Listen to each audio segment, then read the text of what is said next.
பக்கத்தில் பார்த்து சொல்லுங்க, இன்னைக்கு செய்தியோட தலைப்பு என்னன்னா, உன் ஆத்துமாவும் உன் சமாதானமும். இன்னைக்கு 3 யோவான் 2வது வசனத்தை ஆதாரமாக நம்ம எடுப்போம். பிரியமானவனே, உன் ஆத்துமா வாழ்கிறது போல நீ எல்லாவற்றிலும் வாழ்ந்து சுகமா இருக்கும்படி வேண்டுகிறேன். இந்த வசனத்தை எல்லாரும் சொல்லி ஆசீர்வதிப்பாங்க, ஆமாவா இல்லையா? உங்களுக்கு ஒரு பர்த்டேக்கு கேக் கட் பண்ணுறீங்கன்னா அதுக்கு முன்னாடி ஜெபிக்கும் போது ஆத்மா வாழ்கிறது போல வாழ்கிறது பிரியம்னு வந்தோடனே அதை இப்போ சொல்லி வாழ்த்திடுறோம் நம்ம. ஆனால் அங்கே ஒரு ரகசியத்தை ஆண்டவர் வச்சிருக்கிறாரு. என்னன்னா, உன் ஆத்மா வாழ்கிறது போல நீ எல்லாவற்றிலும் வாழ்ந்து. இந்த ஆத்மாவை குறித்த ஒரு வெளிப்பாடு இன்னைக்கு சபைகளில் இல்லை. நான் எதை சொல்றேன்னா, உங்களுக்குள்ள நான் நேற்று சொன்னது மாதிரி தான், உங்களுக்குள்ள ஒரு ஆன்மா இருக்கு, உள்ளான மனுஷன் இருக்கிறான். இந்த ஆத்மா உயிரோடு இருக்கவும் முடியும், அது மரித்து இருக்கவும் முடியும். நீங்க உயிரோடு இருப்பீங்க, நல்லா சாப்பிடுவீங்க, நல்ல வேலையெல்லாம் செய்வீங்க, எல்லா வேலையும் நமக்கு நடக்கும் சரீரத்தில். ஆனால் உள்ள இருக்கிற ஒரு ஆள், அவன் மரித்திருக்கவும் முடியும், அவன் பிழைத்திருக்கவும் முடியும். ஸோ ஆத்மா வாழ்ந்திருக்க வேண்டும் என்பது நமக்கு மிகவும் முக்கியமான ஒரு விஷயமா இருக்கு. ஏன்னா இந்த ஆத்மாவோடு தான் தேவன் உறவு வைக்கிறார். இந்த சரீரத்தோடு அல்ல, பரிசுத்த ஆவியானவர் வந்து தங்கும் போது அந்த ஆத்மாவோடு தான் அவர் உறவில் இருக்கிறார்.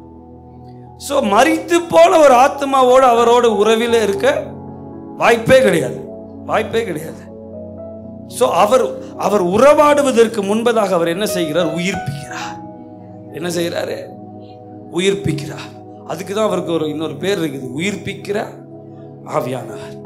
இன்றைக்கு நீங்களும் நானும் சபைக்கு வரோம், எல்லாம் பண்றோம். ஆனால் உள்ள இருக்கிற ஆத்மா உயிரோட இல்லைன்னா பரிசுத்த ஆவியானவர் முதல்ல என்னதான் செய்வார்னா உங்களை உயிர்ப்பிக்கிறத தான் ஃபர்ஸ்ட் செய்வார். அதற்கப்புறம் தான் மற்ற எல்லா ஆசீர்வாதங்களும். ஸோ அந்த உள்ளான மனுஷனை குறித்த ஒரு தெளிவு சபையில் எல்லாருக்கும் கண்டிப்பாக இருக்கணும். ஹல்லேலூயா, ஹல்லேலூயா. ஏன்னா இந்த ஆத்மா தான் either to the heaven or to the hell it goes. பரலோகத்துக்கும் நரகத்துக்கும் போற ஒரு ஆள் யாரு தான்? அந்த உள்ள இருக்கிற மனுஷன் தான். ஸோ அந்த உள்ளான மனுஷனை குறித்த அக்கறை தான் ஏசப்பாக்கு இருக்குது. அவரோட பேர் என்னன்னா ஆத்ம நேசர், ஆத்ம மணவாளன், ஆத்ம மீட்பர், ஆத்ம ரட்சகர். அவர் ஆத்மாவை ரட்சிக்கும்படி வந்தார். 2ஆம் மரணமாகிய அக்கினி கடலுக்கு உங்கள் ஆத்மாவை தப்புவிக்கும்படி அவர் தம்மை மரணத்திற்கு ஒப்பு கொடுத்தார். ஹல்லேலூயா, ஹல்லேலூயா. ஆமா, இந்த ஆத்மாவை குறிச்ச ஒரு விஷயம் இருக்குது. உன் ஆத்மாவும் உன் சமாதானம். இப்போ பைபிள் சொல்ற சமாதானம் என்னன்னா, ஏன் இந்த 2 வார்த்தையும் தலைப்புல நான் போட்டேன்னா, உங்கள் சமாதான வாழ்வுக்கும் உங்க ஆத்மாவுக்கும் நெருங்கின தொடர்பு இருக்கு. ரொம்ப ரொம்ப நெருங்கின தொடர்பு இருக்கு. எதுக்கும் உங்கள் சொல்லுங்க. ஆமா, சமாதானம் என்ன சொல்லுங்க நீங்க. நமக்கு என்ன புரிஞ்சிருக்கு சமாதானம்னு? சண்டை இல்லாம உங்களுக்கு சமாதானம். அப்படியே ஒரு டிராமாட்டிக்கா சொன்னா உங்களுக்கு சமாதானம். பேஸ் வாய்ஸ்ல ஏசப்பா பிறக்கும் போது தூதர்கள் வந்து என்ன சொன்னாங்க? உங்களுக்கு சொல்லுங்க. ஏன் அதை சொன்னாங்க? சரி, அவர் வந்தோடனே சமாதானம் ஆச்சா? நம்ம என்ன சொல்ற சமாதானம்னா ஒரு நிம்மதியான ஒரு வாழ்க்கை இல்லையா? எனக்கு சமாதானமே இல்லைங்க அப்படின்னு என்ன வேணும் உங்களுக்கு? பேங்க்ல 1 கோடி வேணும், அதான் சொல்ல வரீங்க? ஒரு 1 கோடி இருந்தா எங்களுக்கு நல்ல ஒரு சமாதானம் கிடைக்குமே. சமாதானம் இல்லையா? ஒரு நிம்மதியான ஒரு வாழ்வு. என்ன நிம்மதி? நினைச்சதெல்லாம் சாப்பிடணும் பாஸ்டர், நினைச்சதெல்லாம் உடுத்தணும், எந்த பிரச்சனையும் இருக்கக்கூடாது, நம்ம போனோமா வந்தோமா, ஒரு நினைச்ச காரை வாங்கினோமா, ஒரு வீட்டை வாங்கினோமா, என்ன ஒரு லைஃப் சமாதான வாழ்வு? No no no no. Bible never talks about that peace. அதை பைபிள் பேசுறதே கிடையாது. அதனால தான் இன்னைக்கு இந்த சப்ஜெக்ட் நீங்க கொஞ்சம் கூர்ந்து கவனிக்கணும். உங்க ஆத்மாவுக்கும் உங்க சமாதானத்துக்கும் நெருங்கின தொடர்பு இருக்கு. நான் காலையில சொன்ன ஒரு பிரச்சனை முடிஞ்சா இன்னொரு பிரச்சனை நிச்சயம் வரதான் போகுது. ஏன்னா நமக்கு ஒவ்வொன்றுமே பிரச்சனையா தான் தெரியும், பெருசா தெரியும். அதனால ஆண்டவர் என்ன பண்றாரு? உங்க மைண்ட் செட்டை மாத்துறாரு. உங்க மைண்ட் செட்டை மாத்துறாரு. ஒரு பிரச்சனை முடிஞ்சா இன்னொரு பிரச்சனை நிச்சயம் வரதான் போகுது. ஏன்னா நம்ம பூமியில் இருக்கிறோம். அப்போ என்னதான் பண்ணுவோம்? ஒவ்வொரு பிரச்சனைக்கும் என்னதான் பண்ணிட்டு இருப்போம்? இடிச்சுட்டே இருப்பாமா? இல்ல இல்ல இல்ல இல்ல. சிறைச்சாலைக்கும் பயப்படாம கொஞ்சம் பேர் படுத்து தூங்குறான்னா நீ அவன் சமாதானம் என்ன எங்க இருக்குதப்பா? சிறைச்சாலையில தூக்கி போட்டு தூங்குறவங்க இருக்கிறாங்க கர்த்தருடைய பிள்ளைகள்னா, அவங்களுடைய சமாதானம் என்னது? நான் என் அம்மாவை பத்தி ஒரு சாட்சி சொன்னேன். ஜீவா பிரதர் அடிக்கடி சொல்லுவாராமே, இங்க கேன்சர் ட்ரீட்மெண்ட் போகும்போது அதிகாலையில் எழும்பி கர்த்தரை துதிக்க முடியும்னா அந்த சமாதானம் எங்கிருந்து வந்துச்சு? 2 பிரஸ்ட் போயிருச்சு, சமாதானம் போயிருமா? நிம்மதி போயிருச்சு. எங்க அம்மா அப்பப்போ அழுவாங்க தான், ஆனா அவங்க சொல்லிட்டே இருப்பாங்க, என் ஆண்டவரை நான் கேள்வி கேட்டதே கிடையாது, அவர் என்ன என் சரீரத்தில் செய்தாலும் சரி, அவர் சொல்றாரு, என்னை தாங்கறதுக்கு மட்டும் பலன் தாங்கப்பா, உண்மை ஒரு நாளும் நான் தூஷிக்க கூடாது, என் வாயிலிருந்து ஒரு வார்த்தை உண்மை கஷ்டப்படுத்த கூடாது, அப்படி சொல்லிட்டே இருக்கிறாங்க. இந்த சமாதானம் எங்க தெரியுமா இருக்கு? தேவனோடு உள்ள உறவில் இருக்கு. நான் சொல்றேன், சப்ஜெக்டுக்கு வரும்போது அழகா உங்களுக்கு புரியும். பிலிப்பியர் 4வது அதிகாரம் 6-7 வசனங்கள். நீங்கள் ஒன்றுக்கும் கவலைப்படாமல் எல்லாவற்றையும் குறித்து உங்கள் விண்ணப்பங்களை ஸ்தோத்திரத்தோட கூடிய ஜபத்தினாலும் வேண்டுதலினாலும் தேவனுக்கு, சரி, ஆண்டவர்கிட்ட சொல்றாரு. என்ன சொல்றாரு? உங்களுக்கு ஏதாவது பிரச்சனையா, உங்களுக்கு ஏதாவது தேவையா, நீங்க என்ன பண்ணுங்க, ஆண்டவர்கிட்ட சொன்ன உடனே என்ன பண்ணுவார்? ஒரு செக் எடுத்து சைன் பண்ணி இந்த பூமிக்கு அவங்க அட்ரஸ்க்கு அனுப்புவாருன்னு சொல்லல. அடுத்த வசனம் என்னை ரொம்ப யோசிக்க வச்சுது. ஆண்டவருக்கு நீங்க தெரியப்படுத்தின உடனே என்ன நடக்குது? அப்பொழுது எல்லா புத்திக்கும் மேலான தேவ சமாதானம் உங்கள் இருதயங்களையும் உங்கள் சிந்தைகளையும் கிறிஸ்து இயேசுவுக்குள்ளாக காத்துக்கொள்ளும். ஹல்லேலூயா. உங்களுக்கு என்ன கொடுக்கிறாரு? சமாதானம். இதை யாரையா கேட்டா, ஆபிரகாம்கிட்ட அப்படிதான் வாக்குத்தத்தத்தை பண்ணிட்டு வரும்போதெல்லாம் ஞாபகப்படுத்துவார், பயப்படாதே. ஒரு தடவை கேட்டுட்டார் 15வது அதிகாரத்தில், ஆண்டவரே நீர் எனக்கு என்ன தருவீர்? போதும், இந்த பயப்படாதே, நான் உன்னோட இருக்கிற, இதெல்லாம் எனக்கு போதும், நீர் என்ன தருவீர்? சொன்னது மறந்துட்டீரா அப்படின்ற மாதிரி இருக்கு. ஸோ நம்ம டான்ஜிபிள் பிளெஸிங்ஸை எதிர்பார்க்குறோம். ஆண்டவர் ஃபர்ஸ்ட் ரெடி பண்றதே உங்க இன்னர் மேனை தான், உங்க ஆத்மாவை ரெடி பண்றாரு, உங்க உள்ளான மனுஷனை தான் அவர் புதுப்பிக்கிறாரு, அங்க உயிர்ப்பிக்கிறாரு, அங்க வேலை செய்யறாரு. அப்புறம் அது வெளிப்படும் எங்கன்னா உங்க சுக வாழ்வு, உங்க மாம்சத்துல அது வெளிப்படும். ஸோ ரெடி பண்ண வேண்டியதை ரெடி பண்ணணும். கனி நல்லா இருக்கணும்னா you have to fix the root of the plant, இல்லையா? மேலே பெயிண்ட் அடிச்சுட்டு இருந்தீங்கன்னா என்ன பண்றது? செடி காஞ்சி போச்சு, பச்சை பெயிண்ட் அப்படி செஞ்சா வேலையாகுது. ரூட்ல என்ன problem? if you set right the root you will have a beautiful fruit. அந்த ரூட்டை சரி பண்ணா ஃப்ரூட் அழகா வந்துடும். ஆண்டவர் இன்னைக்கு அதை செய்ய போகிறாரு. உங்க சுக வாழ்வுக்கான காரணத்தை ஆண்டவர் உங்களுக்கு கற்றுக் கொடுத்து எங்க சரி பண்ணணுமோ அங்க சரி பண்ணி நீங்களே அந்த சுக வாழ்வை அனுபவிக்கிறதுக்கு ஆண்டவர் உதவி செய்வார். ஹல்லேலூயா, ஹல்லேலூயா. ஆண்டவர்கிட்ட ஜெபம் பண்ண சமாதானம் கொடுக்கிறார். என்னையா கதை? புத்தி கேட்டாத சமாதானம். இது எல்லாருக்கும் இருக்கு பாருங்க. அம்மாவை சொன்ன, பைபிள்ல நிறைய பேர் இருக்கிறாங்க. நாளைக்கு கொலை பண்ண போறாரு பேதுரு, என்ன பண்றாரு? தூங்குறாரு. இதெல்லாம் பயங்கரமான ஒரு அபிஷேகம். ஏன்னா ஸ்தேஃபான கல் எடுத்து எறிகிறாங்க, அவர் என்ன பண்றாரு? வானத்தை அண்ணாந்து பார்த்து அப்படியே ஸ்மைல் பண்றாரு. இங்க கல்லடி விழுகுது, ஆனா அவருடைய உறவு எங்க இருக்கு? அதனால இந்த கல்லடி கூட அவருக்கு பிரச்சனை இல்லை, அவர் ஃபோக்கஸ் அங்க இருக்குது, அவர் அவரோடு இணைந்து இருக்கிறார். இப்ப இங்க ஒரு கட் ஆயிடுச்சுன்னு வைங்க, இங்க கத்தி பட்டு கட் ஆயிடுச்சு, பார்த்துட்டே இருப்பேன். நானும் ரொம்ப பார்ப்பேன், மருந்து போட்டு அதை போட்டு இங்க பெருசா வெட்டிருச்சு. இப்ப என்ன பண்ணுவேன்? இது தானா மறந்து போயிடும். ஆமாவா இல்லையா? பாடி அப்படிதான் வேலை செய்யும். இது மறந்துடும், இதுக்கு மேல கவனம் போயிடும். அப்ப எது முக்கியம்னு இந்த உடம்புக்கு தெரியுது, அங்க கவனம் போகுது. இன்னைக்கு ஆண்டவர் அதை தான் செய்ய போறாரு. எது தேவையோ அங்கே உங்க கவனத்தை திருப்புகிறார். ஹல்லேலூயா. உள்ளான மனுஷனை குறித்த ஒரு அக்கறை நிச்சயம் நமக்கு வேணுங்க.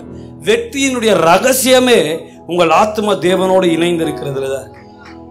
உங்க வெற்றியினுடைய ரகசியம் நீங்க போட்டு உட்காந்து ஜெபம் பண்ணிட்டே இருக்கிறீங்க, அங்க உறவு கிடையாது அப்படின்னா ஒண்ணும் கிடையாது. வெறுமைதான், வெறுமைதான் இருக்கும். நீங்க என்ன ஆராதிக்கலாம், 4 மணி நேரம் கண்டினியூஸா வர்ஷிப், ஆனா அந்த உறவிலிருந்து பாடுகிறவனுடைய பாட்டு அவ்வளோ ஒரு மகிமை கொண்டு வரும். ஹல்லேலூயா, ஹல்லேலூயா. சமாதானத்தை, அது புத்தி கேட்டாத சமாதானம். ஓகேவா? அப்புறம் யோவான்ல சொல்றாரு, என்னுடைய சமாதானம். இந்த சமாதானம் என்னன்னு கேட்டப்போ நீங்க எல்லாம் என்ன சொன்னீங்க? ஒரு நிம்மதியான, அது கிடையாது. கர்த்தர் உங்களுக்கு சமாதானம் கொடுப்பார் அப்படின்னு எல்லாரும் என்ன நினைக்கிறான்? இங்க ஒரு பிரச்சனைக்கு நீங்க ஜெபம் பண்ணா சமாதானத்தை பதிலா கொடுக்கிறார். புத்தி கெட்டாத சமாதானம் அப்படின்னா என்ன? உங்களுக்கு பிரச்சனை இருக்கும், ஆனா உங்களுக்குள்ள ஒரு சமாதானம் இருக்கு. கடன் பிரச்சனை அப்படியே இருக்கும், இந்த சத்தியம் தெரிஞ்ச பிறகு உங்களுக்கு ஒரு நிம்மதி இருக்கு. மனசுல இந்த கடனை குறிச்ச ஒரு பயமே இருக்காது, வியாதியை குறிச்ச பயமே இருக்காது. அந்த நிலைக்கு எத்தனை பேருக்கு ஆசையா இருக்கிறீங்க? எல்லாமே இங்க இருக்கு, மைண்ட்ல தான் இருக்குது. ஹல்லேலூயா. எபேசியருக்கு எழுதின நிருபம் 2வது அதிகாரம். ஏசப்பாக்கு ஒரு அழகான பேரு, சமாதான சமாதான சமாதானக்காரனர். யாருக்கு? அவர் என்ன பண்ணாரு? என்னத்தை சமாதானம் பண்ணி வச்சாரு? என்ன பண்ணி வச்சார் தெரியுங்களா? 13வது வசனம், எபேசியர் 2வது அதிகாரம் 13. முன்னே தூரமாயிருந்த நீங்கள் இப்பொழுது கிறிஸ்து இயேசுவுக்குள் கிறிஸ்துவின் இரத்தத்தினாலே சமீபமானீர்கள். எப்படி எனில் அவரே நம்முடைய சமாதான காரணராகி இரு திறத்தாரையும், அதாவது பிதாவாகிய தேவனையும் நம்மையும் ஒன்றாக்கி பகையாக நின்ற பிரிவினையாகிய நடுச்சுவரை தகர்த்து சட்ட திட்டங்களாகிய நியாயப்பிரமாணத்தை தம்முடைய மாம்சத்தினாலே ஒழித்து இரு திறத்தாரையும் தமக்குள்ளாக ஒரே புதிய மனுஷனாக சிருஷ்டித்து இப்படி சமாதானம் பண்ணி என்ன பண்றாரு பாருங்க? பகையை சிலுவையினாலே கொன்று அதனாலே இரு திறத்தாரையும் ஒரே சரீரமாக தேவனுக்கு இந்த ஒப்புரவாக்குறது தான் சமாதானம். ஹல்லேலூயா. இந்த சமாதானம் எங்க தொலைஞ்சு போச்சுன்னா ஏதேன் தோட்டத்துல தொலைஞ்சு போச்சு. அவங்க எப்ப பாவம் செய்தாங்களோ அப்ப அவங்க தேவனிடத்திலிருந்து அந்த ஒப்புரவிலிருந்து பிரிக்கப்பட்டு போயிட்டாங்க. இப்ப இவங்க 2 பேருக்கும் சமாதானம் உண்டு பண்ணும்படி இயேசு கிறிஸ்து ரத்தம் சிந்த வேண்டியதா இருந்தது. அந்த ரத்தத்தினாலே, அவர் ரத்தம் சிந்தினதினாலே அவருக்கு ஒரு பேர் கிடைக்குது. என்னன்னா சமாதானக்காரர். சுவிசேஷத்துக்கு பேரே என்னதுதான்? சமாதானத்தை சுவிசேஷமாக அறிவித்தார். இப்ப இந்த சுவிசேஷம் என்ன சொல்லுது? இயேசு உங்க பாவத்துக்காக மரிச்சாரு, உங்களுக்காக ரத்தம் சிந்தினாரு, அவரோடு இருக்கிற அந்த உறவு போயிருச்சு, இப்போ உங்களை சமாதானம் பண்ணுகிறாரு, அவரோடு கூட ஐக்கியப்படுத்துகிறாரு. இதுதான் சமாதானம். இயேசு பிறக்கும் போது சொல்றாங்க உங்களுக்கு, ஆனா ஆக்சுவலா சமாதானமா 12 சீஷர்களும் கொல்லப்பட்டு இருந்தார்கள். இது பயங்கரமான சமாதானமா இருக்கு. இப்படி ஒரு சமாதானம் இயேசு கொடுத்தாரா? இல்லைங்க. இவர் இதை சொல்லல, அவர் மரித்ததினாலே தூரமா இருந்த உங்களுக்கும், அப்படின்னா என்னது? பரிசுத்த தேவனுக்கும் பாவியாகிய நமக்கும் அந்த சமாதானம் பண்ண முடியல. ஏன்னா கேரக்டர் வேறையா இருக்குது. அவர் பரிசுத்தரா இருக்கிறார், நாம பாவிகளா இருக்கிறோம். பீஸ் உண்டாகாது, அந்த சமாதானம் உண்டாகாது. அதனாலதான் இயேசு கிறிஸ்துவை பார்த்து சொல்றாங்க அவர் சமாதானக்காரன். இப்ப என்ன பண்ணுது? இயேசுவின் ரத்தம் நம்மை பரிசுத்தமாக்குது. அப்ப நம்ம பரிசுத்தம் ஆனோடனே ஈஸியா சமாதானம் ஆகிறோம். யாரு கூட? தேவனோடு. ஏன்னா தேவன் பரிசுத்தரா இருக்கிறதுனால அவர் நம்மை பரிசுத்தம் பண்ணியாக்கும் சமாதானத்துக்கு கொண்டு வருகிறார். புரியுதுங்களா? இப்போ சரி, இப்ப இந்த இயேசு கிறிஸ்துவின் ரத்தம் பாவியாய் இருந்த நம்மை பரிசுத்தமாக்கி பரிசுத்த தேவனிடத்திலிருந்து விடுபட்டு போன அந்த உறவுக்குள்ளே நம்மை இணைக்கிற பாலமாய் சமாதான காரணமாய் இருக்கிறதுனால எல்லா துதியும் கனமும் நாம் அவருக்கு செலுத்துகிறோம். ஹல்லேலூயா, ஹல்லேலூயா. ஆமா, இப்படி நமக்கு சமாதானம் உண்டு பண்ணுறாங்க. இந்த சமாதானத்துக்கு முக்கியமான ஒரு தேவை என்ன தெரியுமா? உங்கள் ஆத்மா. உங்கள் இப்போ பரிசுத்தாவின் அபிஷேகம் பெற்றவங்க கை தூக்கும். ஓகே, நீங்க டெய்லியும் ஜெபிப்பீங்க இல்லையா? ஒரு 2-3 நாள் ஜெபிக்காம ஆயிட்டீங்கன்னா உங்களுக்கு என்ன தோணும்? ஒரு மாதிரி இருக்கும். பார்த்துருக்கீங்களா? அனுபவிச்சிருக்கிறீங்களா? எத்தனை பேர்? ஒரு 2 நாள் நம்ம ஏதோ வேலை நிமித்தம் ஜெபிக்கலன்னா உள்ள பாடா படுத்திடும். ஜெபிக்கணும், ஒரு வெறுமையா இருக்கும். என்னமோ எல்லாமே இருக்கு. சாப்பாடு இருக்குது, ஆம்லெட் இருக்குது, எல்லாமே இருக்கு, காசு இருக்குது, நம்ம நடத்துற குடும்பம் நடத்துற அளவு காசு எல்லாமே இருக்கு. ஆனா என்னமோ பண்ணுதே. ஒரு அண்ணன் என்கிட்ட வந்து சொல்லுவாரு, நான் தற்கொலை பண்ண போறேன், நீ என் பிள்ளையை பார்த்துக்கோ. அது பார்த்துக்கலாம், நீ ஏன் தற்கொலை பண்ற? ஃபர்ஸ்ட் எனக்கு ஒரு மாதிரி இருக்கு, எனக்கு ஒரு மாதிரி. அவருக்கு ஒரு பிரச்சனையும் கிடையாது, சம்பாதிக்கிறாரு, நல்ல அழகான பிள்ளைகள் இருக்கிறாங்க, நல்ல சாப்பாடு இருக்கு, நல்ல ஒரு வீடு இருக்கு. ஆனால் அவர் என்ன சொல்ற, நான் சாக போறேன், நீ பார்த்துக்குவியா என் பிள்ளைங்கள? கண்டிப்பாக பார்த்துக்கலான்னா, ஆனால் நீ ஏன் சாகுறன்னா ஒரு மாதிரி இருக்கு. ரஜினிகாந்துக்கு இல்லாத காசு கிடையாது, ஆனால் அவர் நிம்மதியை தேடி எங்க போறாரு? இமயமலைக்கு போறாரு. எதுக்கு போறாருன்னா சமாதானம் கிடைக்கணும். ஒரு மாதிரி இருக்குது. அவர்கிட்ட போய் கேளுங்க, ஒரு மாதிரி இருக்கு. இந்த ஒரு மாதிரி பண்றது யாரு தெரியுமா? உள்ள ஒரு ஆத்மா இருக்குது, அது உங்களை நோண்டிகிட்டே இருக்கு. டேய், என்னை அவரோடு சேர்த்து வைடா, என்னை அவரோடு சேர்த்து வை. இது கிறிஸ்தவனுக்கு மட்டும் கிடையாது, எல்லாருக்குமே இருக்கு. அதனால தான் பணக்காரன் சமாதானத்துக்கு அன்னதானம் பண்ணி பார்க்குறான். அவனுக்கு நீங்க நினைக்கிறீங்க 1 கோடி இருந்தா ஒரு நிம்மதியான ஒரு லைஃப் வாழலான்னு, அவன் 1000 கோடி வச்சுட்டு சமாதானத்தை தேடுறான். ஏசு சமாதானம், நீங்க எல்லாம் சொல்றவங்க சுவிசேஷம், ஏசப்பா சமாதானம் கொடுப்பாரு அப்படின்னு. என்ன தெரியுமா? இந்த ஆத்மாவுடைய ஏக்கம் ஏங்குது. இந்த ஆத்மா ஏன் தெரியுமா? தேவனிடத்திலிருந்து வந்ததுனால அது தேவனோடு உறவாடணும்னு விரும்புது. எல்லாருக்குள்ளயும், எல்லா மதத்துக்குள்ளயும், நாத்திகனுக்குள்ளயும் இதே ஆத்மா தான் இருக்குது. இந்த ஆத்மாவுடைய பிறப்பினம் எது தெரியுமா? ஆதியாகமம் 2:7 வாசிங்க. தேவனாகிய கர்த்தர் மனுஷனை பூமியின் மண்ணினாலே உருவாக்கி ஜீவ சுவாசத்தை அவர் நாசியிலே ஊதினார். மனுஷன், நல்ல கவனிங்க, அந்த ஆத்மா எங்கிருந்து வந்துச்சுன்னா அவருடைய சுவாச காற்றில் இருந்து வந்துச்சு. அவரிடத்திலிருந்து வந்த அந்த ஆத்மாவை அவரோடு சேர்த்து வைக்கிறதுக்கு பேரு தான் சமாதானம்.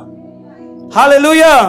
உங்களுக்கு சமாதானம் இல்லாம தோணுது பாருங்க, இது என்ன தெரியுமா? உள்ள இருந்து அந்த ஆத்மா சொல்லிட்டு இருக்குது, என்னுடைய தகப்பன் என்னை சேர்த்து வை, என்னுடைய உறைவிடமாய் நான் வந்த அந்த சோர்ஸ் ஆகிய பிதாவிட்ட சேர்த்து வை. உள்ளான மனுஷனுக்கு மேல இந்த மாம்சம் இருக்கிறதுனால, அந்த அந்த உறவை இந்த மாம்சம் தடை செய்கிறதுனால அது உள்ள உங்களை டிஸ்டர்ப் பண்ணிட்டே இருக்கும். நீங்க 2 நாள் ஜெபம் பண்ணாம விட்டீங்கன்னா இந்த ஆத்மா ஏங்கு. ஏன்னா நீங்க அந்த உறவிலிருந்து நீங்க பிரிக்கிறீங்க. தாயின் மார்பிலிருந்து பெற்ற குழந்தைய பிச்சு எடுக்கிறதுக்கு சமம் அது. அந்த தேவனோட உறவிலிருந்து இந்த ஆத்மா விலகி இருக்கும்போது அது ஏங்கும். அந்த ஏக்கம் உங்களுக்கு சமாதானம் இல்லாத மாதிரி ஏதோ பண்ணுதுல, தேவ சமூகத்தை தேடுது, அது தேவனை தேடுது. ஹல்லேலூயா. இந்த உள்ள நாத்திகனுக்கும் மற்ற மத நண்பர்களுக்கு உள்ள இருக்கிற ஆத்மா அவருடைய சுவாச காற்றா இருக்கு, தேவனுடைய சுவாச காற்றா இருக்கிறது. It is so natural for any human being to feel that discomfort. It's so natural. எல்லாருக்கும் ஒரு மாதிரி இருக்குங்க, என்னமா சாகரங்க, என்னமா நீங்க சொல்லணும். இந்த சமாதானத்தின் சுவிசேஷத்தை நீங்க சொல்லணும். இது வேற ஒன்றும் இல்லையா, அவர் சுவாசத்தை ஊதும் போது உள்ள ஆத்மா வந்துச்சு. இந்த ஆத்மா அவர்கிட்ட இருந்து வந்ததுனால அவரோட சேரணும்னு ஆசைப்படுது. இது இயேசு கிறிஸ்துவோட ரத்தத்தினால மட்டும்தான் முடியும். நீ ஏசப்பாவை நம்பினேன்னா அந்த டிஸ்டர்பன்ஸ் போயிடும். உங்க பாவத்தை கழுவுறது ஒரு சைடுங்க, இந்த நிம்மதியான ஒரு லைஃப் இருக்கு பாருங்க. அவரோட உறவில் இருக்கிறவன எந்த பிரச்சனையுமே அசைக்க முடியாது. தெரியுங்களா உங்களுக்கு? இன்னைக்கு நீங்க ஒரு பிரச்சனைக்குன்னு ஜெபம் பண்ண வரும்போதே ஊழியக்காரங்களுக்கு தெரியும், இவங்க கொஞ்சம் அஸ்திபாரம் டான்ஸ் ஆடிட்டு இருக்குது அப்படின்னு. நீங்களே உங்க பிரச்சனையை பார்த்துக்கணும். நான் ஊழியத்துக்கு போகும்போது வருவாங்க, எத்தனை வருஷங்க விசுவாசியா இருக்கிறீங்கன்னு தான் கேட்பேன். ஃபர்ஸ்ட் 15 வருஷம். உங்களுக்கு ஜெபமே பண்ண மாட்டேன், சும்மா விளையாட்டுக்கு சொன்னாலும் மேபி அவங்களுக்கு தெரியாம இருக்கலாம்.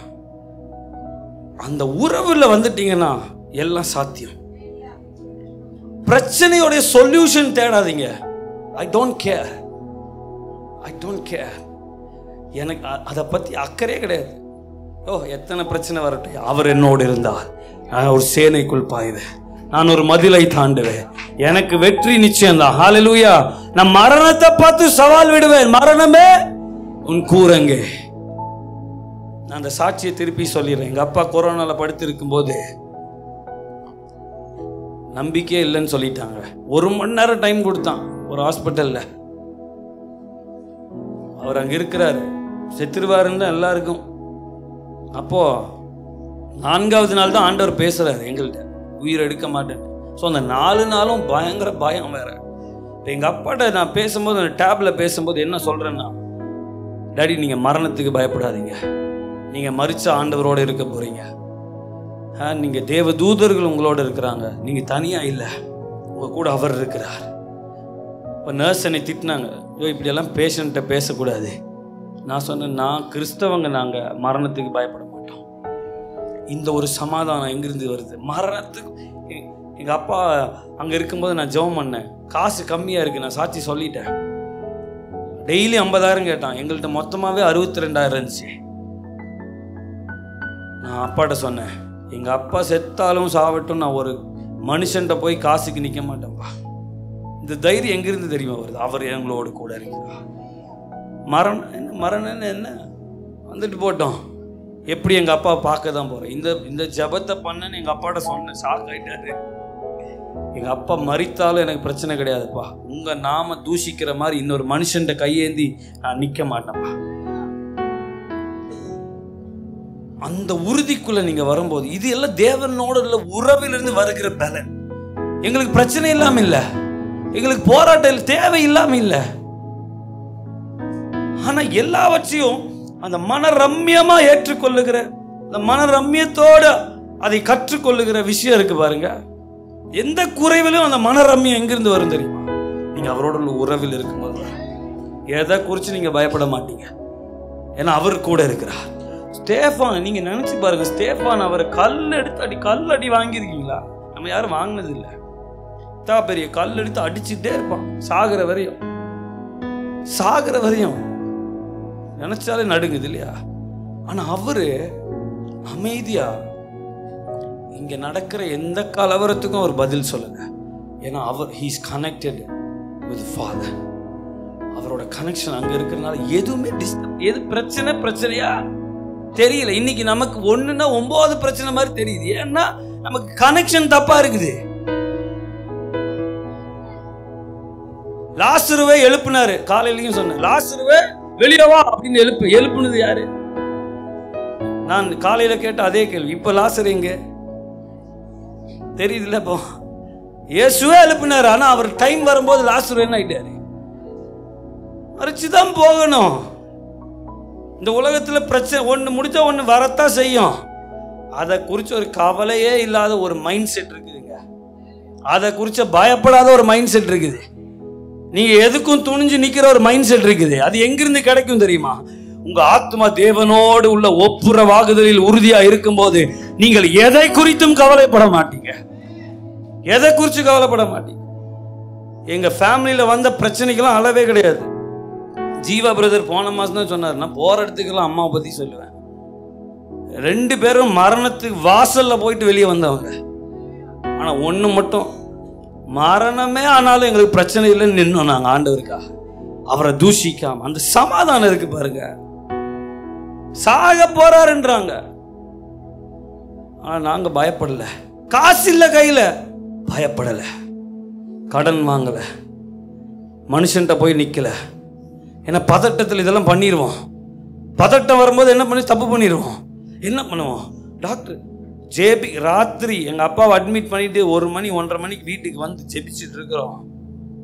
பொண்ணும் வெள்ளி உங்களுதுப்பா, நாங்கள் உமக்கு வேலை செய்கிறோமே, நான் எப்படி இன்னொரு மனுஷன்ட்டு நிற்பேன்? எங்கள் அப்பா மறிச்சே போனாலும் எனக்கு கவலை கிடையாது, நான் ஒரு மனுஷன்ட்ட காசுக்கு நிற்க மாட்டேன். இது ஆண்டவர் கேட்டுட்டு சும்மா இருப்பாருன்னு நினைக்கிறீங்களா? சொல்லுங்க, சும்மா இருப்பாரா? ஜபம் பண்ணிட்டு இருக்க டொங்கின்னு ஒரு மெசேஜ் வந்துச்சு. 25,000 ஒரு சொந்தக்காரர் போட்டார். விடியருக்குள்ள 70,000 வந்துச்சு. அப்போ அந்த நாளுக்குரிய பாடு முடிஞ்சுது. எவ்வளவு அழகா 4.5 லட்சத்தை இலவசமாய் கொடுத்தார்.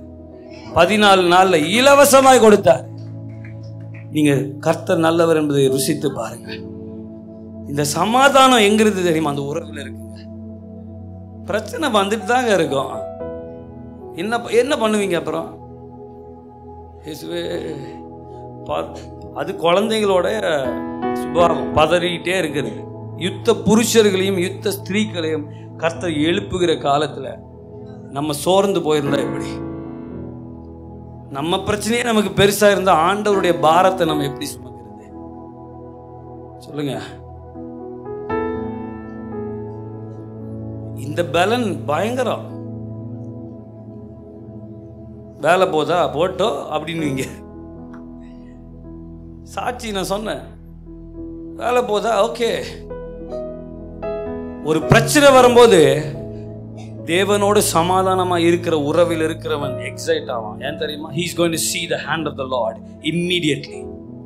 செங்கடலுக்கு பக்கத்துல போய் நின்னோன்ன தேவனை அறியாத இஸ்ரவேலர்கள் பேண்ட் லூஸ் ஆயிடுச்சு. ஆனா மோசேக்கு அவன் சொல்ற, ஐயோ 10 வாதையை பார்த்துட்டுமா இப்படி?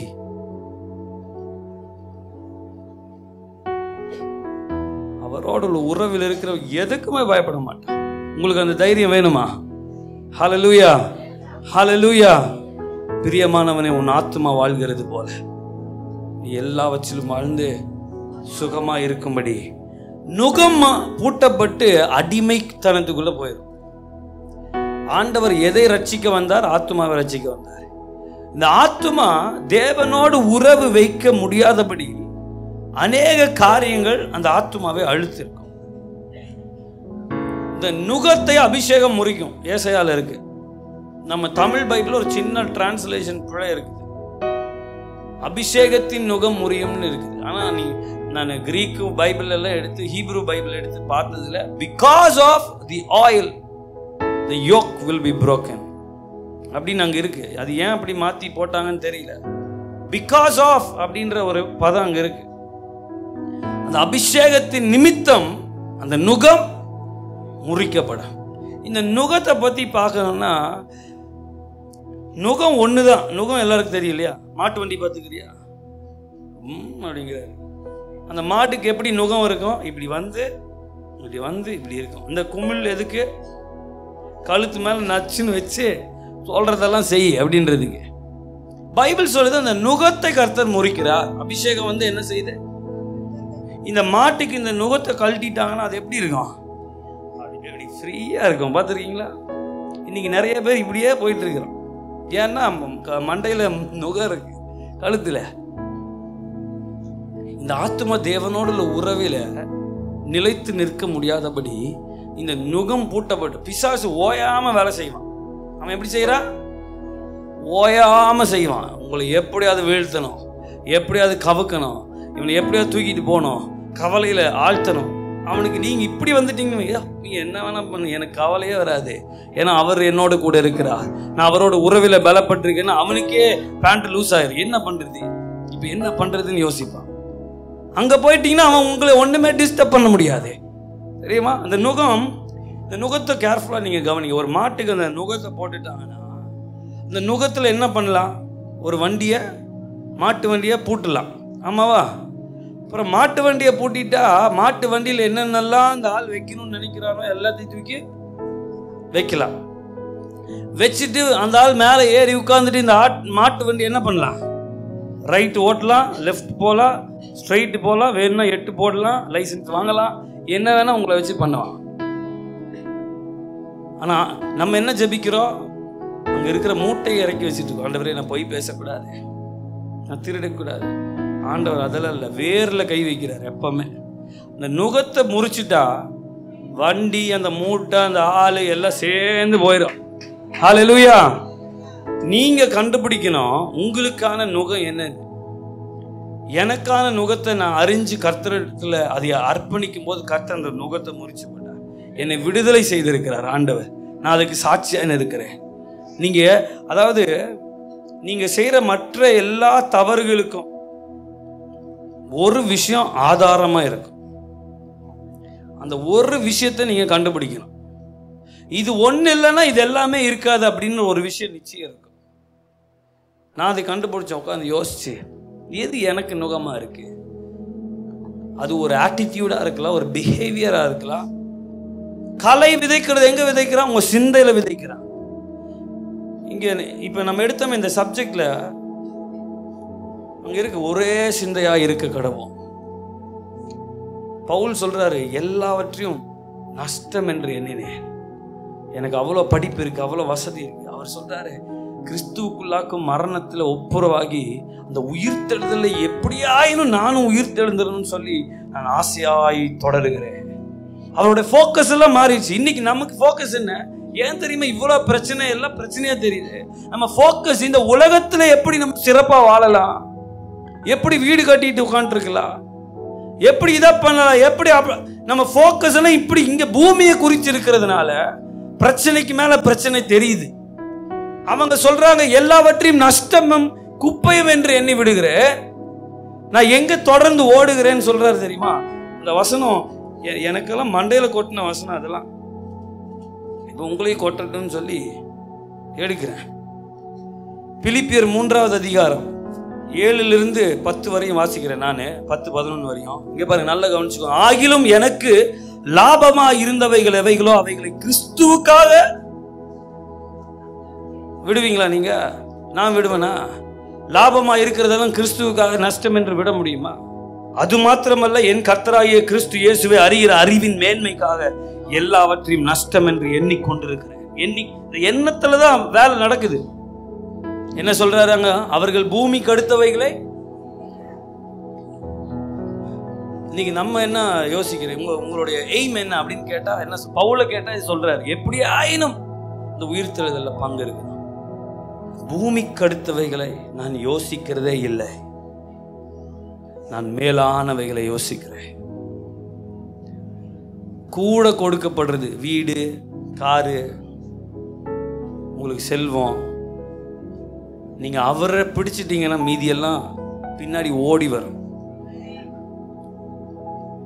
திறந்து அடிச்சுட்டு ஓடி வரும். யோ இவன் அங்க போயிட்டாயா, இவனுக்குன்னு இல்லாதது எதுவுமே கிடையாது. முதலாவது தேவனுடைய ராஜ்யம், அவருடைய நீதி, அப்பொழுது இவைகள் எல்லாம் உங்களுக்கு கூட கூட கொடுக்கிறது மேல கவனம் நமக்கு வேண்டாம். அங்க நின்று பாருங்க, அந்த வைராக்கியத்துல தேவனோட உறவுல தான் நீங்க கவனமா இருக்கணும். பைபிள் ஒரு விஷயத்துக்கு தான் கவலைப்படுன்னு சொல்லியிருக்கு. எதுக்கு? கவலைப்படாதே பயப்படாதேன்னு சொல்ற பைபிள் ஒரு விஷயத்துக்கு நீ கவலைப்படணும்னு சொல்றாரு.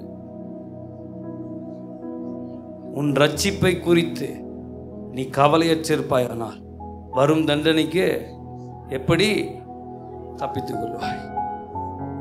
இன்னைக்கு சபையில ஏன் தெரியுமா நமக்கு எல்லாமே பிரச்சனையா தெரியுது? நம்முடைய போக்கஸ் வேற இடத்துல இருக்குது. பவுல் சொல்றாரு, லாபமா இருந்தவைகளை நான் நஷ்டம் என்று எண்ணுகிறேன். ஏதாவது அந்த லக்குக்கு டிஸ்டர்ப் ஆயிடுச்சுன்னா, இப்ப எப்படி நம்ம வீடு கட்டணும்னு ஒரு பிளான்ல இருந்தோம்னா, மாசம் மாசம் கொஞ்சம் சேர்த்து வைப்போம் வீடு கட்டணும்னு சொல்லிட்டு. ஓகே, அதுல உங்களுக்கு வெட்டு விழுந்துருச்சுன்னு வைங்க, அந்த சேர்த்து வைக்கிற பணத்துல உங்க பையனே எங்க விழுந்து காலை உடைச்சிட்டாரு, அவன் மண்டையை உடைக்க தான் நீங்க பாப்பீங்க. ஏன்னா இவன் காலை உடைச்சு வீண் செலவை நான் எப்படி சேர்த்து வச்சுட்டு இருக்கேன் தெரியுமா? இன்னைக்கு எல்லாரும் என்ன தெரியுமா, ஆண்டவருக்கு அட்ரஸ் சொல்றோம். எதுக்கு? இப்ப நீங்க தான் மெய்ப்பரு, ஆனா புல்லுள்ள இடம் நான் காமிக்கிறீங்க. வாங்க, அமர்ந்த தண்ணீர் அங்க அந்த சைடு இருக்குதுப்பா, இங்க கொஞ்சம் வாங்க, அப்படி ரைட்ல வாங்க, அப்படி வாங்க, பின்னாடியே வாங்க, இதுதான்ப்பா புல்லுள்ள இடம். ப்ளீஸ்பா, கர்த்தர் என் மெய்ப்பரா இருக்கிறார், நான் தாழ்ச்சி அடையேன். அவர் என்னை புல்லுள்ள இடங்களில் மேய்த்து அமர்ந்த தண்ணீர்கள் அண்டையில் கொண்டு போய் விடுகிறார். யார் விடுறா? கர்த்தர் விடுவார் நிச்சயம். என் ஆடுகள் என் சத்தத்தை கேட்கும். இந்த எல்லா குணநலங்களும் குண லட்சணங்களும் எங்க தெரியுமா ஒளிஞ்சிருக்குது? உங்க ஆத்மா தேவனோட இணைகிற அந்த ரகசியத்துல ஒளிஞ்சிருக்கிறது. அங்க கனெக்ட் ஆயிட்டீங்கன்னா போதும், இட் டசன்ட் மேட்டர். எங்க அம்மா சென்ட்ரல் கவர்மெண்ட் ஸ்டாஃப், எல்லாரும் ப்ரெஷர் பண்ணாங்க, ஒரு சொந்த வீடு.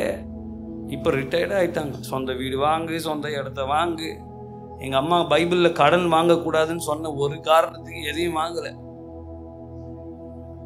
இப்போ கவலைப்படுவாங்க, நான் தைரியப்படுத்துவேன். ஏமா இது நம்முடைய பங்கே கிடையாது, ஆசாரியனுக்குரிய பங்கு இது கிடையாது. கர்த்தரே நம்முடைய பங்கா இருக்கிறார், அவரே நம் பங்கா இருக்கிறார். கானான் தேசத்துக்கு 12 கோத்திரம் போயிட்டு இருக்கிறாங்க பாருங்க. லேவி கோத்திரத்துக்கு சொல்லிட்டாரு, அவனுக்கு சொந்தமா இடம் கிடையாது, அவனுக்கு அங்க பங்கு கிடையாது.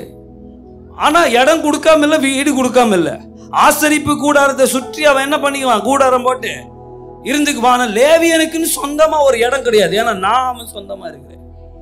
கர்த்தராகிய நான் அவனுடைய பங்கா இருக்கிறேன். நீங்க ஆவிக்குரிய லேவியரா இருக்கிறீங்க, ஆவிக்குரிய ஆசாரியரா இருக்கிறீங்க. உங்களுக்கு இந்த பூமி நிரந்தரம் கிடையாது. Be a firm of that knowledge. Be strong in that. பிசாசுடைய தந்திரம் என்ன தெரியுமா? அவன் வீடு கட்டினா நீ கட்டு நீ கட்டுன்னு நீங்க கர்த்தரை தேடுகிறதே நீங்க வீடு கட்டுறதுக்கு மாத்தி விட்டுருவோம். சபைக்கு வரதே உலக நன்மைக்காக மாறி போயிடும்.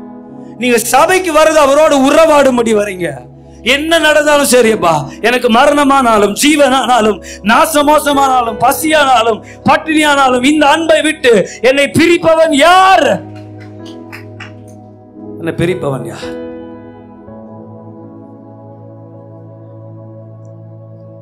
ப்ராஸ்பெரிட்டி இருக்குது, செழிப்பு இருக்குது, ஆனா அதுல என் ஃபோக்கஸ் கிடையாது.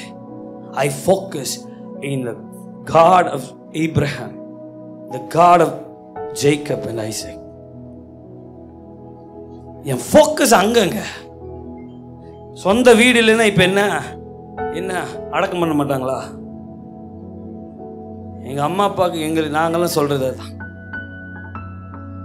ஒரு சொந்த நம்முடைய சிந்தையை கெடுத்துருவான் பிசாசு. 1 கிலோ கறி வாங்கணும்னா நம்ம யோசிக்கிறோமா? ஜெபம் பண்ணிட்டு கிடக்கிறோமா? என்ன கறி வாங்கணும்னு யோசிச்சு போய் நல்லா வாங்குறீங்களா? ஆடு கால் வேணுமா, வயிறு வேணுமா? இதுக்கெல்லாம் யாரும் ஜெபிக்கிறது இல்லை. முடியாத காரியத்துக்கு உட்காந்து ஜெபிக்கிறோமே. நான் சொல்றேன், அதுக்கு கூட தேவையில்லை. நமக்கு தேவை ஒன்றே. ஏசுப்பா வீட்டுக்கு வந்தோன்னே ஒரு அம்மா போய் சிக்கன் பிரியாணி மட்டன் வறுவல்லாம் பண்ணிட்டு இருந்தாங்க. ஒரு அம்மா அவருக்கு தண்ணி கூட கொடுக்காம பாதத்தில் வந்து உட்காந்துச்சு. எது அவரை இம்ப்ரெஸ் பண்ணிச்சுன்னு நினைக்கிறீங்க? என்ன அருமையா நான் வந்தோடனே மரியாதை கொடுக்குறேன் இந்த பிள்ளை, அவளுக்கு என்ன வேணும்னு கேளுங்கன்னு சொன்னாரா? மரியாள் தன்னை விட்டு எடுபடாத நல்ல பங்கை அவர் அப்படி சொல்றாரு. இன்னைக்கு பிசாசு என்ன பண்ற, நம்ம கவனத்தை இந்த சுத்தி இருக்கிறவங்க பேச்செல்லாம் நம்பிட்டு கிடக்காதீங்க.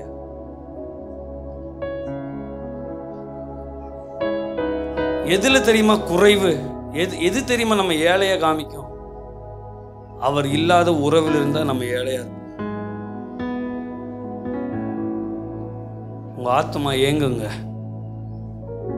தாவீது அழகா சொல்லியிருக்கிறார், மான்கள் நீரோடைகளை. அவருக்கு என்ன ஒரு ஞானம் பாருங்க, ஆத்மாவை குறிச்சு அந்த யோசனை இருக்குனால அந்த வார்த்தையெல்லாம் வருது. மான் அவர் காட்டுல எல்லாம் இருக்கும்போது பார்த்துருப்பார், மான் ஓடுறது, தண்ணி தேடி ஓடுறது. மான் எப்படி தண்ணிக்கு அலையுதோ, என் ஆத்மா உமக்காக ஏங்குதுப்பா. எங்க சிறு மலையிலும் குன்றுகளிலிருந்து நான் நினைக்கிறேன். மேபி அவர் உயிருக்கு பயந்து ஓடிட்டு இருக்கலாம், எங்கெங்கயோ ஓடிட்டு இருக்கிறாரு. ஆனா அவருடைய ஆத்மாவுடைய அந்த அந்த அழுக்குரலை அவர் கரெக்டா சென்ஸ் பண்ணிட்டாரு. இன்னைக்கு அந்த நாலேஜ் தான் உங்களுக்கு ஆண்டவர் கொடுக்கணும்னு விரும்புறேன். உங்க ஆத்மாவுடைய கதறல் உங்களுக்கு கேட்கணும். உங்க சரீரத்தினுடைய கதறல் நமக்கு எவ்வளவு தெளிவா கேக்குது. பசிக்குது, குளிக்கல, எனக்கு இது வேணும், அது எல்லாம் கேக்குதுல்ல. ஆத்மாவுடைய கதறல் உங்களுக்கு கேக்குதா? நான் தான் சொல்லி கொடுத்தேன், அது சொரிஞ்சிட்டே இருக்கும் உங்களை. என்னை அவரோட இணைச்சிரு. ஏன்னா அங்கிருந்து நான் வந்திருக்கிறேன். அவருடைய சுவாச காற்றாக்கும். நான் உன்னுடைய சரீரத்தில் அவர் வச்சிருக்கிறார், ஓகே. ஆனா நான் அவர்கிட்ட இருந்து வந்தது, என்னுடைய பிறப்பிடம் அவருடைய சுவாச காற்றா இருக்கு. அந்த ஆத்மாவுடைய கதறல் உங்களுக்கு புரியணும். அதுதான் உங்களை நித்தியத்துல கொண்டு போய் சேர்க்கும். வேற எல்லாம் ஃபெயில் ஆயிரும்.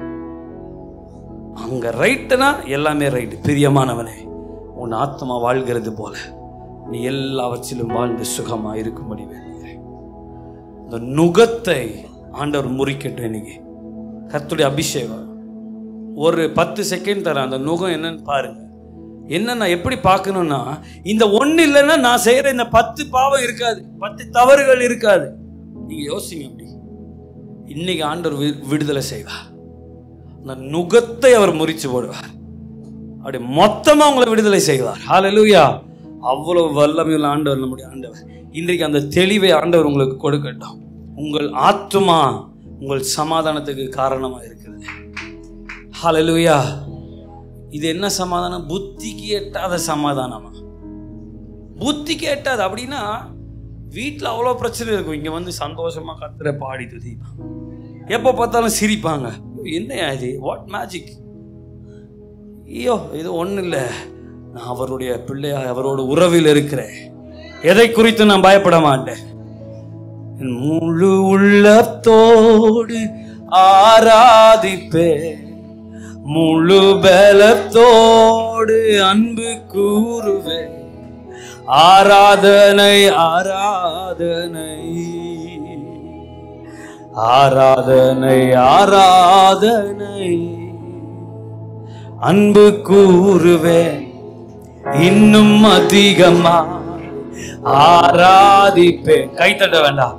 இன்னும் ஆர்வமாய் உணர்ந்து அன்பு கூறுவேன் அப்பா, இன்னும் அதிகமாய் ஆராதிப்பேன், இன்னும் ஆர்வமாய் உம்மை முழு உள்ளத்தோடு ஆராதிப்பேன், முழு மனத்தோடு அன்பு கூறுவேன். சொல்லுங்க, ஆராதனை ஆராதனை, ஓ ஆராதனை ஆராதனை இயேசுவே, ஆராதனை ஆராதனை ஆராதனை. ஹல்லேலூயா. அப்போ நீங்க ஒரு கேள்வி கேட்கலாம், அப்ப எங்களுக்கு ஒண்ணுமே கிடைக்காதா? ஒண்ணுமே கிடைக்காதா? என்னப்பா இயேசு அதை பண்ணுவார் இதை பண்ணுவார்னா ஒண்ணும் கிடைக்காதா? எனக்கு ஆண்டவர் வாக்கு பண்ண தெரியுமா? வீடு கட்டி கொண்டு சாவியை கொடுப்பாங்க. ஏன் தெரியுமா அப்படி சொன்னாரு? என்னுடைய ஃபோக்கஸ் எப்பவுமே எங்க இருக்குன்னா அவர் மேல இருக்கு. நான் ஆண்டவர் எனக்கு வீடே தேவையில்லைப்பா, ஒன்றும் பிரச்சனை இல்லை, வாடகை கொடுத்துட்டு இருக்கிறதுக்கு எனக்கு கிருபை செய்யறீங்க. எங்க பாட்டி சாகர வரை என்னை சாப்பிடுச்சு. என்னன்னா சொந்த வீடு கட்டி செருப்புல காசு, பாட்டி செருப்பு காசுல வீடு கட்ட முடியாது, செருப்பு தான் வாங்க முடியும், நீ வீடு கட்டுங்க வீடு. அவங்களுக்கு என்ன சத்தியம் சொன்னாலும் ஏற மாட்டேங்குது. உட்கார வச்சு பேசியிருக்கிற 1 மணி நேரம், பாட்டி நம்ம பரலோகத்துக்கு போற ஆளுங்க இது வீடு வாங்கணும்னா அவர் காசு கொடுப்பாரு, வாங்கிக்கலாம், அது தப்பு கிடையாது. நான் என்ன சொன்னேன் அன்னைக்கு, நீங்க லோன் போட்டு ஒரு காரியத்தை எல்லாம் செய்யறீங்க. இப்ப லோனே நான் அதை தெளிவா பண்ணணும்னு நினைச்சேன், தெளிவா சொல்லிடணும்னு நினைச்சேன். இப்ப நீங்க லோன் போடுறீங்க அப்படின்னா முடியாத விஷயத்துக்கு தான் என்ன பண்ணுவீங்க? கிரெடிட் கார்டு யூஸ் பண்ணுவீங்க. ஆனால் நீங்கள் அப்படின்னா என்ன சொல்கிறீங்க? ஆண்டவருக்கு என்ன நியூஸ் கொடுக்குறீங்கன்னா, அப்போ உங்களாலையும் முடியல, என்னாலையும் முடியல, நான் என்ன பண்ணுறேன்? எஸ்பிஐ, ஐசிஐ இந்த ஐகளுக்கெல்லாம் நான் போய் கொஞ்சம் நின்று கேட்டு வாங்கி என் காரியத்தை, இது நீங்கள் செய்யறதுனால தவறு கிடையாது. அதுக்கு ஒரு எக்ஸாம்பிள் சொன்னேன். என்ன சொன்னேன்? இஸ்ரவேல் ஜனங்கள் ராஜா வேணும்னு கேட்டாங்க. தேவன் சாமுவேலை பார்த்து சொல்றாரு, அவர்கள் உன்னை தள்ளவில்லை, அவர்கள் என்னை தள்ளினார்கள். ராஜா கேட்கிறாங்களா, கொடுன்றாரு. கொடுத்துட்டு ஆண்டவர் நடத்தினாரா இல்லையா? சவுலை நடத்துறாரு, தாவீதை நடத்தினாரா இல்லையா? அங்கிருந்து தான் அவரே வந்தார் கடைசியில, தாவீதின் வேறுமானவர். அப்போ ஒரு விஷயத்தை நீங்க, நான் பேசுறது வந்து தி அல்டிமேட் கிறிஸ்டியன் லைஃப்.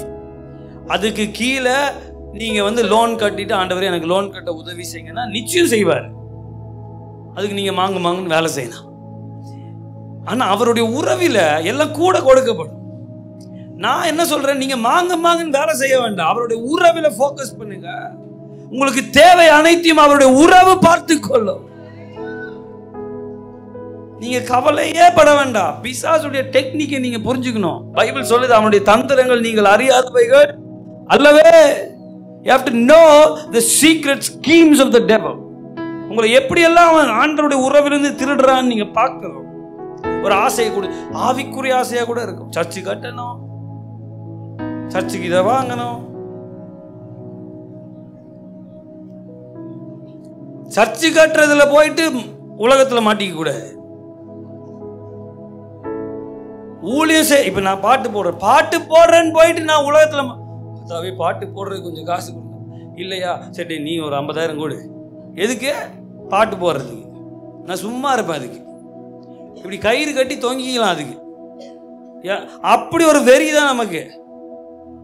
என்னை அழைத்தவர் அவர் உண்மை உள்ளவர், அவர் நடத்துவார். அவர் நடத்தலைனாலும் பிரச்சனையே கிடையாது எனக்கு. நான் ஆண்டவர்கிட்ட தான் சொன்னேன், 14 வருஷம் வெயிட் பண்ணியிருக்கிறேன். நான் சொன்னேன், அப்பா என் பாட்டே ரிலீஸ் ஆகலைனாலும் எனக்கு I don't care unless you care. நான் தான் ஆண்டவர்கிட்ட சொன்னேன், unless you care I don't care about my songs.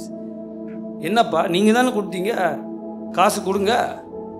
இன்னொருத்தன் நிற்க மாட்டேன். நான் என்கிட்ட எத்தனையோ பேர் ப்ராமிஸ் பண்ணாங்க, எவ்வளோ காசு வேணும் நீ எனக்கு ஒரு ஃபோன் பண்ணு, நான் தரேன். நான் பண்ண மாட்டேன். உனக்கு எதுக்கு நான் ஃபோன் பண்ணணும்? இப்படிதான் கேட்பேன், உங்களுக்கு எதுக்கு நான் ஃபோன் பண்ணணும்? இந்த பாட்டை தூக்கிட்டு நான் ஊழியம் செய்யல, அவர் என்னை சுமக்கிறார், அதனால அவருக்கு ஊழியம் செய்யறேன். எங்க அப்பா எனக்காக ரொம்ப பரிந்து பேசுவாரு, போய் போய் கேட்பாரு, என் பையன் நல்லா பாடுவான். அப்போ சண்டை இழுத்து சண்டை போட்டேன். நான் சொன்னேன், என் டாடி நீங்களே என்ன ஊழியத்துக்கு அழைச்சிங்க, ஏன்னா என் தம்பி வேலை செய்கிறான். என் தம்பி வேலை செய்கிறான்ல, இப்போ நான் ஊழியத்துக்கு நீங்கள் ஏன் சிபாரிசு பண்ணிட்டு இருக்கிறீங்க? நீங்கள் யாருன்னு கேட்டேன். Who are you? என்னை அழைத்தவர் அவர். இன்னைக்கு சாட்சி சொல்ல, இன்னைக்கும் அழுதுட்டாரு. ஃபோனில் ஒவ்வொரு விஷயம் சொல்லும் போது அவர் அழுகிறார். ஏன்னா கர்த்தர் உங்கள் விசுவாசத்தை கனப்படுத்துகிறார். எனக்கு 40 வயசு ஆயிடுச்சு, நான் பயப்படவே கிடையாது. வயசாயிட்டு போது செத்தாலும் எனக்கு பிரச்சனை இல்லைன்னு ஆண்டவர்கிட்ட. என் பிள்ளைங்க பாடட்டும், எவனாவது பாடட்டும் பாட்டை, நான் ராகத்தோட ஃபோனில் ரெக்கார்ட் பண்ணி வச்சுட்டு போகிறேன். I don't care unless God cares about me. I am ready to die even young. அதுதான் அவர் சித்தம்னா எனக்கு பிரச்சனையே கிடையாதுங்க. 14 வருஷம் 2010 பைபிள் காலேஜ் சேர்த்துனீங்கன்னா 18 வருஷம். என்னை கேட்காத வார்த்தைகள் கிடையாது. 6 வருஷம் கல்யாணம் ஆகி ஒரு காசு நான் சம்பாரிச்சு வீட்டுக்கு கொடுக்க முடியாது. என் ஒய்ஃப் சம்பளத்தில் சாப்பிட்டு இருந்தேன். எப்படி இருக்கும்? நான் அசரவே இல்லை, வேலைக்கும் போக மாட்டேன். ஏன்னா ஆண்டவர் ஊழியத்துக்கு அழைச்சிட்டாரு. என் மாமனார் மாமியார் தங்கமானவங்க, என் அபிஷேகத்தை அப்படி ரெஸ்பெக்ட் பண்ணுவாங்க. என் ஒய்ஃப் அப்படி தங்கமான ஒரு பிள்ளை, அப்படி அந்த ஊழியத்தினுடைய அபிஷேகத்தை ரெஸ்பெக்ட். ஒரு நாளும் நான் இந்த மாதிரி சம்பாத்தி இல்லாத மாதிரி நான் இருக்க மாட்டேன். எங்கள் அப்பா கார் ஓட்டிகிட்டு போவேன், நல்லா உடுத்துவேன். எங்க நினைப்பாங்க இவங்ககிட்ட லட்ச லட்சமாக இருக்கும் போல. 500 ரூபாய் தாண்டாது என் அக்கௌண்ட்டில், ஆனால் நான் ராஜா மாதிரி இருப்பேன். இது யார் கொடுக்கறது? கர்த்தர் கொடுக்கிறார். நான் யார் மேலே நம்பிக்கையாக இருக்கேன்? அவர் மேலே நம்பிக்கை. I don't care what I loose. ஆண்டவர் இப்போ சொல்கிறார், டே நீ வயசு போயிடுச்சு, நீ கவலைப்படாத, நான் தீவிரமாய் நடப்பிப்பேன், உன்னை தீவிரமாய் கொண்டு பயன்படுத்துவேன். இதுதான் கர்த்தர் செய்கிறது. இந்த ஆரோனின் கோல் இருக்கு பாருங்க, தேவ சந்நிதியில் 12 கோத்திரத்திலிருந்து கோலை கொண்டு வந்து வச்சாங்க. நான் யாரை தெரிந்து கொள்றேன்னா அந்த கோல் காலையில துளிர்த்து இருக்குன்னு சொல்றாரு. தேவ சந்நிதியில ஒரு ராத்திரி இருந்துச்சு. அந்த கோல் காலையில போய் பார்த்தா பூத்து, அது துளிர்த்து பூத்து காய்த்து வாதுமை பழங்களை கொடுத்து இருந்துச்சு. ஓவர் நைட்ல உலகம் என்ன சொல்லும் தெரியுமா? இந்த கம்பை கொண்டு வந்து என்ன பண்ணணும்? நட்டி வைக்கணும், தண்ணி ஊற்றணும், அது கொஞ்சம் வருஷம் ஆகும். இப்படிதான் என்கிட்ட நிறைய பேர் சொல்லுவாங்க, தம்பி நீ எப்பவோ சர்ச்சை ஆரம்பிச்சிருக்கலாம். போங்க, எனக்கு டென்ஷன் ஆயிரும், போங்க அந்த சைடு. நீ ஆரம்பிச்சிருந்தீங்கன்னா இந்நேரம் ஒரு 500 பேர். எல்லாரும் என்ன கேட்கிறாங்கன்னா, உனக்கு சோறு திங்கிற காசு வருதா? அதுதான் ஊழியம் நினைக்கிறான். நம்ம ஊழியம் செய்யறது ஆவிக்குரிய யுத்தம் செய்து கொண்டு இருக்கிறோம். ஜனங்களை கர்த்தருக்கென்று விடுதலை செய்கிற ஊழியத்தை செய்து கொண்டிருக்கிறோம். கர்த்தரோட ஒப்புரவாக்கி கொண்டிருக்கிறோம். பிழைப்புக்காக ஊழியம் செய்யல யாரும். என்ன தம்பி ஊழியம் போனே இந்த மாசம் என்ன சொல்ற, என்னையே அடிச்சுக்கணும்னு தோணும். என்ன சொல்றது இவங்கள்ட்ட? யாருமே என்கிட்ட கேட்டதில்லை. என்ன தெரியுங்களா? எத்தனை ஆத்துமாப்பா ரட்சிக்கப்பட்டிருக்கு? ஊழியக்காரங்க கூட கேட்கறது கிடையாது. அவ்வளோ வேதனைப்படுவேன். எங்கள் அப்பா ஜெபம் பண்ணுவார், என் பையனை பயன்படுத்தினா. ஜபத்தை முடிச்சோன்னு, எதுக்கு உங்கள் பையனை பயன்படுத்தணும் டாடி கேட்பேன். எதுக்கு பயன்படுத்தணும்? இல்லை இல்லை இல்லை, எதுக்கு பயன்படுத்தணும்னு ஜபிக்கிறீங்க? உலகமெல்லாம் கொண்டு போங்க. என்னத்துக்குன்னு கேட்டேன் எங்கள் அப்பாட்ட. என்னத்துக்கு? உங்கள் பையன்கிட்ட என்ன இருக்கு அப்படி? எதுக்கு அப்படி ஜபிக்கிறீங்க? ஆத்மாவை குறித்த அக்கறை ஜபத்தில் இருக்குதா? என் பையனை பயன்படுத்துங்க, என் பையனை. யார் ஏன் கேட்டா அந்த ஜபத்தை? இது நஷ்டமும் குப்பையும் என்னணும்? நான் பெரிய ஆளாகணும், இதெல்லாம் ஒண்ணுமே இல்லைங்க. தேவையானது ஒன்றே, நான் லக்கை நோக்கி தொடருகிறேன். இதெல்லாம் அதுக்கு இடையில வர ஊழியங்களை நம்ம செய்துட்டு போயிட்டே இருக்கோம். இல்லைனாலும் பிரச்சனை கிடையாது. எனக்கு தேவையானது அவருடைய உறவு மாத்திரமே. அவருடைய உறவில நான் நிலைத்திருக்க விரும்புகிறேன். எதுவுமே அசைக்க கூடாது. உங்களை அப்படி ஒரு வைராக்கியம் உள்ள கிறிஸ்தவ வாழ்க்கை இருக்கத்தான் செய்கிறது. ஹல்லேலூயா. 14 வருஷம் பட்ட பாடுகளுக்கு அளவு கிடையாது. ஆனா எதுவுமே எனக்கு பிரச்சனையே தெரியாது. என் வைஃப் சொல்லுவா, இதெல்லாம் என்ன பாடு, எனக்கு இது பிரச்சனையே தெரியலப்பா. எல்லாரும் பேசதானே செய்வாங்க. ஒரு வாலிப பையன் சும்மா இருந்தா என்ன வாழ்த்துவாங்க, மாலை போடுவாங்க, வேற மாலை போடுறதுக்கு தான் பிளான் பண்ணுவாங்க. சும்மா இருக்கிறான் செத்து போனா நல்லா இருக்குன்னுவாங்க. அவங்க சொல்றதுல தவறு கிடையாது. அவங்க ஏதோ எதிர்பார்க்குறாங்க, ஏதோ நல்லா பண்ணுவான்னு எதிர்பார்க்குறாங்க. ஆனா என்னுடைய கர்த்தரோட உள்ள உடன்படிக்கை அவங்களுக்கு தெரியாது. அவங்க பேசுறதுல தவறும் கிடையாது. நான் சொல்ல அவங்க நியாயம்தான் பேசுறாங்க. ஆனா நான் கர்த்தரோட உறுதியா இருக்கிறேன். ஹல்லேலூயா. இப்பதான் ஆண்டவர் பயன்படுத்த ஆரம்பிச்சிருக்கிறார். அவ்வளவு சந்தோஷமா. இதெல்லாம் அவர் செய்கிறாரு. யாருடைய நான் இப்ப கூட சொல்ல, இந்த பாட்டை வச்சு யாருமே நீ சொல்லக்கூடாது, உங்களை வச்சுதான் சொல்லணும். நான் அழுதுட்டு சொல்லுவேன், இதைய இந்த பாட்டை வச்சு யாருமே நீங்க நடத்துறீங்கன்னு சொல்லணும். அதனால பாட்டெல்லாம் அசிங்கமா போனாலும் எனக்கு பிரச்சனை கிடையாது. ஏன்னா அவரை விட்டுறாங்க எல்லாம். இந்த பாட்டுங்க இந்த பையனை அப்படின்னும் போது எனக்கு அப்படியே அவ்வளோ அவ்வளோ இதா இருக்கும், கஷ்டமா இருக்கும். இந்த பாட்டு வந்தோடனே இந்த பையனை தயவு செய்து அப்படி சொல்லாதீங்க அப்படின்னு கேட்கறதுக்கு மாதிரி தோணும் எனக்கு. கர்த்தர் நடத்துறார் சொல்லுங்க. கர்த்தர் ஏற்ற வேலையில செய்து கொண்டு இருக்கிறார் சொல்லுங்க. கர்த்தருடைய கரத்தினால இது ஆனதுன்னு சொல்லுங்க. பாட்டு கொடுத்தது யாரு? கர்த்தர். அதனால்தான் என் பாட்டு அதுல ரிசீவ்டு பைன்னு தான் போட்டிருப்பேன். ரிட்டன் பைன்னு நான் போடுறதுக்கு, ஏன்னா எனக்கு எழுத வராது. நிறைய பேருக்கு எழுத வரும், எனக்கு எழுத வராது. யாரோ போடுவாங்க அப்படி. அப்போ நான் நினைப்பேன், இது அவர் கொடுக்கிறது தானே. இந்த ராகம், இந்த வார்த்தைகள், நான் யோசிக்காத வார்த்தைகள், அது யார் கொடுக்குறா? அவர். அப்போ அவருக்கு தானே மகிமை போகணும், அவரை தானே நீங்க உயர்த்தணும். உங்க சிந்தை அப்படி இருக்கணும். தேவையானது ஒன்று, அவருடைய உறவுக்காக நீங்க எதை இழந்தாலும் நீங்க கவலைப்படக்கூடாது. இந்த நுகத்தை முறிச்சு போட கர்த்தர் உதவி செய்வாராக. இந்த நுகம் முறிக்கிறதுக்கு எத்தனை பேர் ஆசைப்படுறீங்க?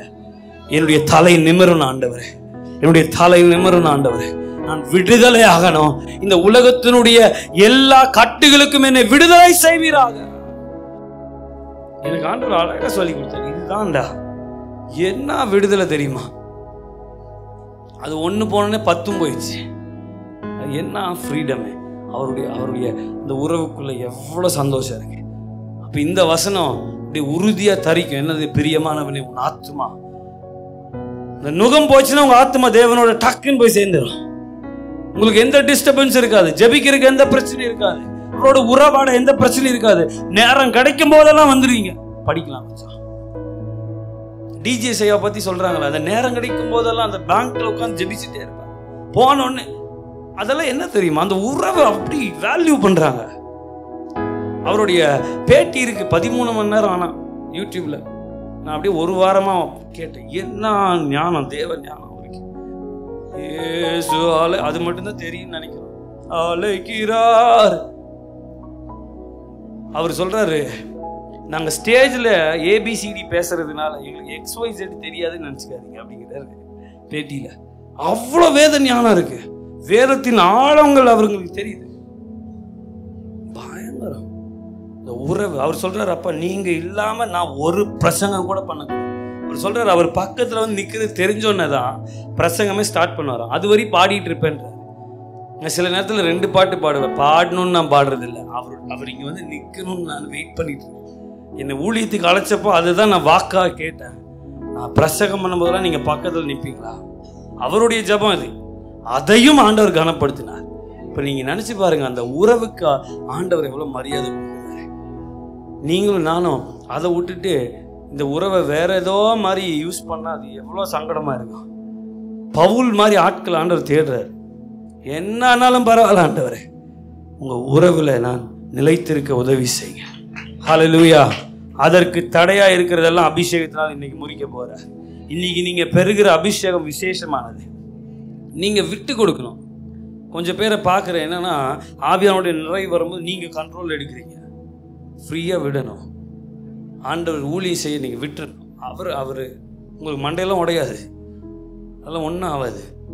ஆண்டவர் அழகாக உங்களை நடத்துவார். ஆமென்.